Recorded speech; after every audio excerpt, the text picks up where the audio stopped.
Say what you will about Konami these days, but the legacy they've left behind is undeniable. I'd wager we all have at least one favorite franchise from Konami, and I'm going to take a little time talking about one of mine. It's been a long time coming, but I'm going to talk about Castlevania. I will admit I jumped into the series pretty late, but Castlevania holds a very special place in my heart. There are two very distinct eras in the series' history. The classic era, and the era that introduced more adventure and RPG elements that fans have nicknamed the Metroidvania era. I went over this in my review of Bloodstained Ritual of the Night, but the Metroidvania era games were my jumping in point for the series, and they are some of my personal favorite games ever made. I would tell you to check out my review of the Bloodstained games, but the audio quality in those videos are super inconsistent, and the commentary itself isn't very good. It's no wonder those videos bombed. I'm not even going to link the videos in a card on the screen, just go play the games for yourself instead. In truth, I wanted to start my look at the Castlevania series with the first one on the Game Boy Advance, the 2001 GBA launch title, Circle of the Moon. But since that game was the one that followed the series' big format shift, I felt it more appropriate to start my look at this era of the series with the game that started the era in question, 1997's Castlevania Symphony of the Night. For me personally, I didn't get around to playing this one until the 2007 re-release on the PSP included in the Dracula X Chronicles collection. And by that point, I had already played all 3 GBA games, both of the 3D games on PS2, and 2 of the 3 Nintendo DS games that were out at that time. So going from all of those to this one, where the Metroidvania formula basically started, was an interesting experience. Symphony was released on the Sony PlayStation and Sega Saturn in 1997. What initially began life as an entry for the ill-fated Sega 32X, Symphony of the Night was originally meant to be an offshoot entry in the series, wherein after, Konami would make their biggest push for the series in the form of a 3D action title for the Nintendo 64. In fact, they had so much faith in this project that they, or at least their North American publishing arm, would simply title the game Castlevania. And chances are you probably already know the story, but this Castlevania 64 didn't exactly wow audiences or critics, while the 2D side project ended up becoming a critical darling and something of a sleeper hit for the series. So much so that the game's producer, Koji Igarashi, would effectively be appointed the captain of the series going forward.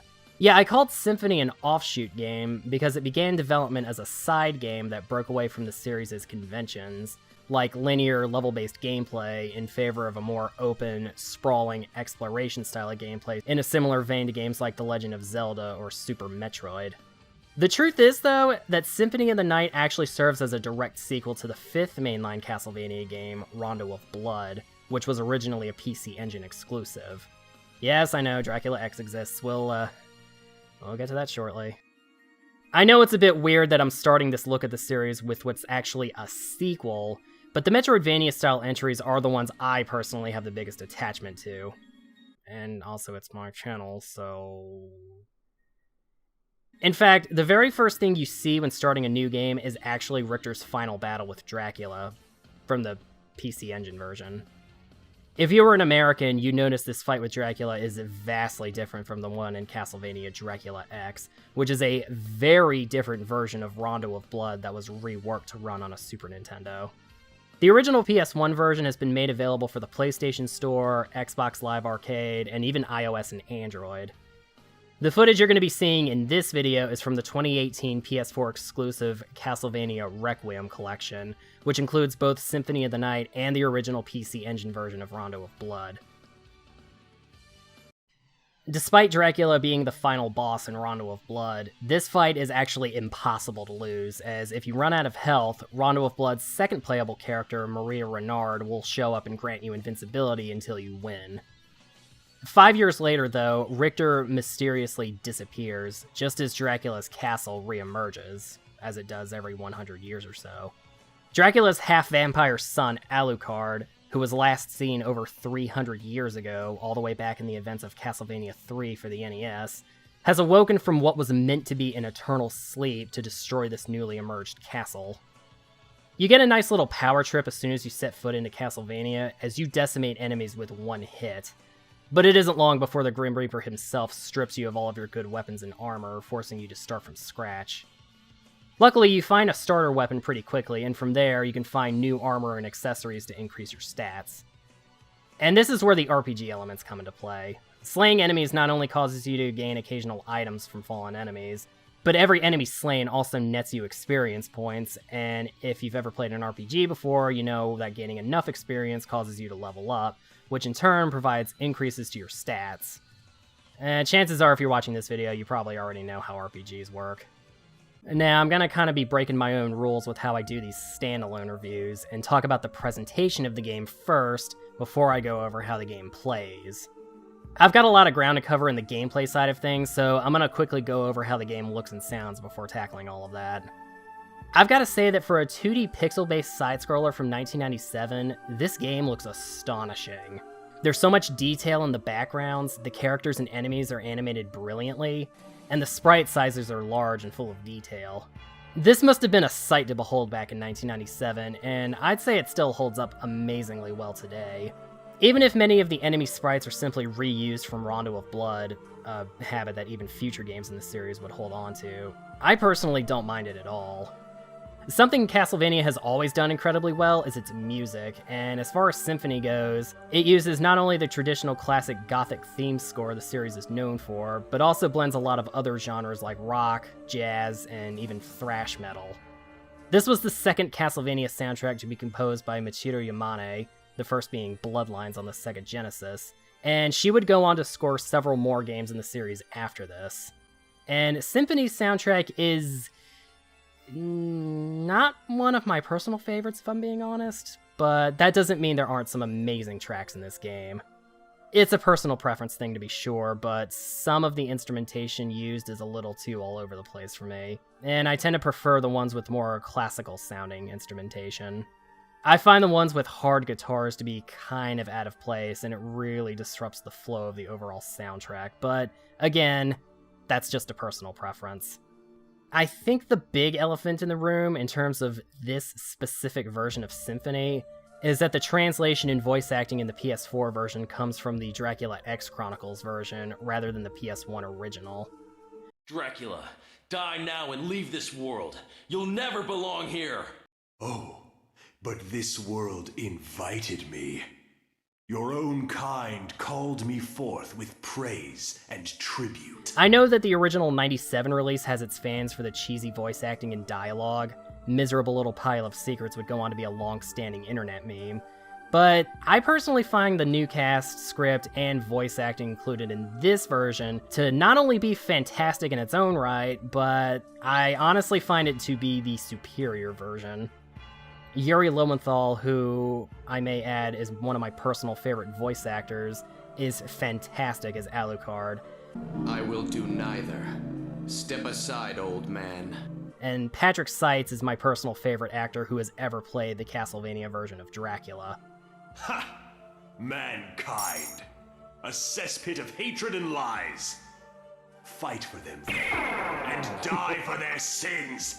And don't get me wrong, Robert Belgrade is a fantastic actor. He was great in Bloodstained, but that has everything to do with the fact that he was given much better direction in that game. Now, while I will admit the new voice acting isn't perfect, there are the occasional awkward line deliveries here and there. Alucard? The Alucard? I will have to say that overall, it's an undeniable improvement over the 97 original. Purists may cry foul, but personally, I'll stick with the new voice acting. Now with all that out of the way, let's talk about how the game actually plays. Previous Vanias took on the traditional level-based format, each area giving you a set of rooms where the main goal is to simply get to the end, and these areas were usually capped off with a boss fight. Symphony doesn't stray too far away from its roots in that regard, and while the game is still a 2D side-scroller, this time around exploration takes on the form of multiple interconnected rooms, creating one large game world, with boss fights sprinkled in here and there. It's not too dissimilar to the old school games in that regard, only now the game is equivalent to one big continuous level, instead of being broken up into smaller rooms like before. If you've ever played a game like Super Metroid, the exploration is extremely similar here. And you even get a map in this game similar to the one in Super Metroid, wherein more of the map gets uncovered the more you explore the castle, which is partially where the term Metroidvania gets its name. Along the way, you'll find items to permanently increase your HP and your heart counter, which effectively serves as ammo for your sub-weapons. Despite being asleep for over 300 years, Alucard, as the game progresses, becomes far more capable and deadly than he's ever been. He can arm himself with a variety of different weapons such as daggers, one- and two-handed swords, rods, and he can even throw punches when he doesn't have a weapon equipped or has a knuckle-based weapon equipped. Attack weapons can be mapped with both the circle and square buttons, or the X and B buttons if you're playing on Xbox. You can also equip shields with either one of these buttons as well, and they're good for blocking small enemy projectiles, but they're not so great at blocking physical attacks that make contact with you.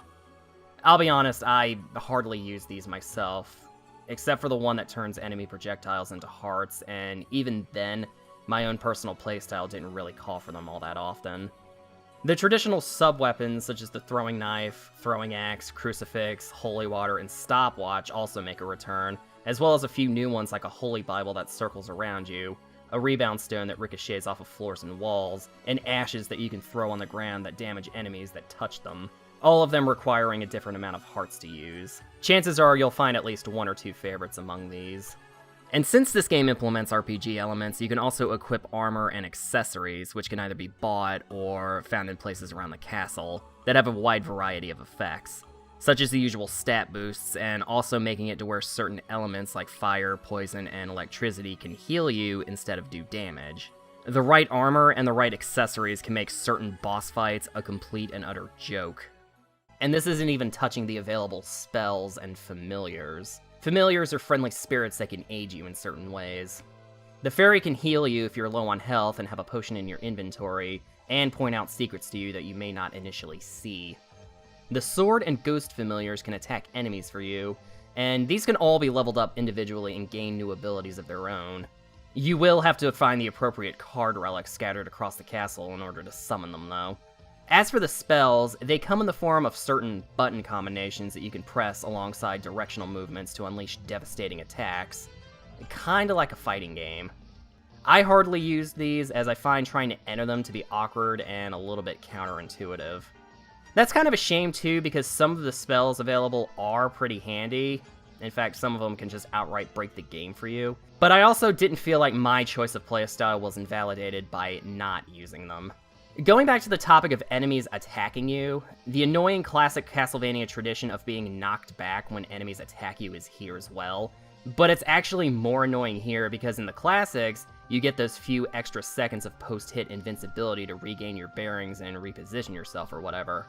You don't get that here, so enemies can combo you to death if you're not careful. I wouldn't be surprised if some gamers have war flashbacks of the clock tower segments. The golden Medusa heads can turn you to stone and make you fall all the way back to the bottom of the room in a matter of seconds. Money can be scored by either defeating enemies or by finding them hidden away in breakable candles. In early games, money was just used to increase your score, but this game allows you to purchase items, such as new weapons, armor, and spells, as well as healing items. Pretty self-explanatory, and future games would also go on to use this system. Well, most of the future games anyway. I can't really say I like the way using healing items was handled in this game, though. You have to equip the item, like a potion, to one of your attack hands, and while in-game, press that button in order to use it. And since it takes a few seconds for it to be used, hopefully you don't get attacked, especially if you're at low health. If it's food, pressing the button will cause you to drop it, where you then have to touch it in order for it to heal you.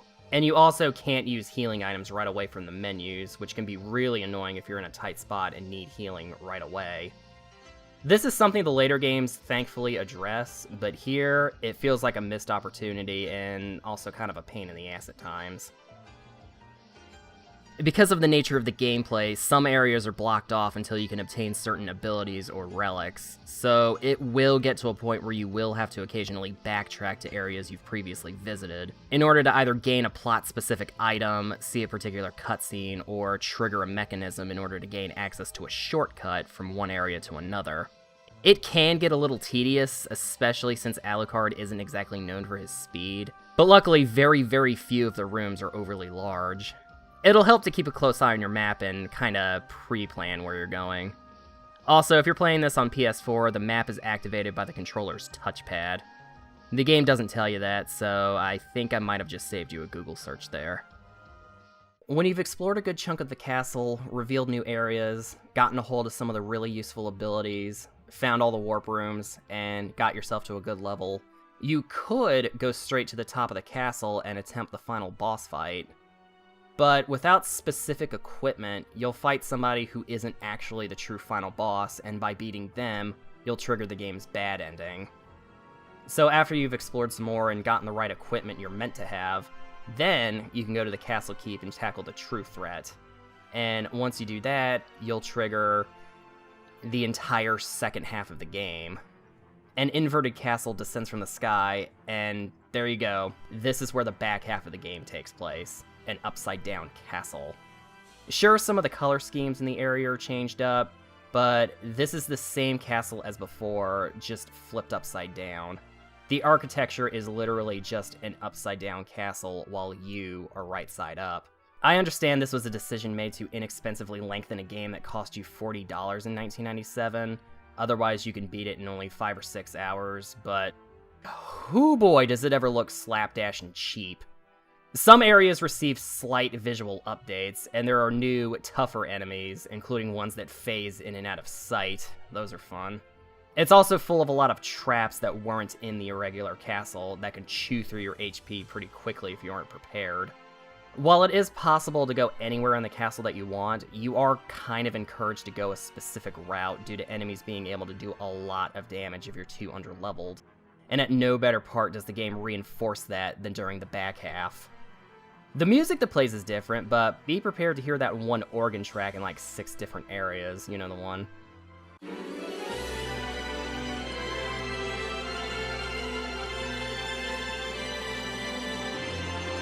They really only composed maybe 4 or 5 songs for every environment in the inverted castle. Frankly, the inverted castle is my least favorite thing about Symphony of the Night due to the reasons I just stated, but thankfully it doesn't last quite as long as the first castle. I call it the game's second half, but if you know where to go and what to do, it feels more like the last quarter of the game, because it likely won't take you as long to finish. Trekking through the inverted castle requires you to find 5 relics of Vlad in order to open the final boss fight area, and each one gives you a permanent stat boost. And once you have all 5, you go back to the clock tower to fight the true final boss. What ending you get depends entirely on how much of the map you've discovered, and you need 196% or more in order to achieve this good ending, which equates to all of one castle and nearly all of another. But I don't find the quote-unquote incomplete endings to hamper the gameplay in any meaningful way. It's really up to you if you want to go for 200%, but I, myself, am perfectly content with getting whatever ending I get. Also, I didn't know where else to add this, but I encountered some weird glitches where enemies would turn completely invisible, and sometimes my familiars would just vanish even if I didn't turn their relics off. I don't know if this is a PS4 exclusive glitch, but when I first played this game on the PSP, I never encountered such a glitch. I don't know what's going on here.